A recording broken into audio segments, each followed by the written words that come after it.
Die Großeltere von Lina Sommer. Die Mullgardine bläht de Wind, s Resedestäckchen bliet, die Sunn, die scheint so hell, so warm, de Vogel singt e Lied.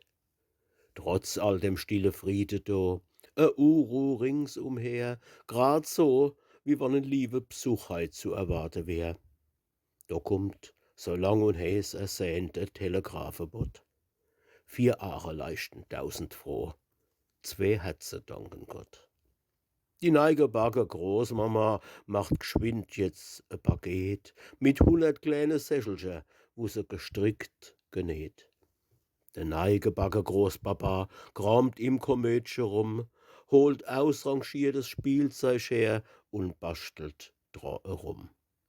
So sorgen se, so schaffen se fürs erste Enkelkind. Und durch des klenne Stiebchen weht Erinnerung, leis und lind.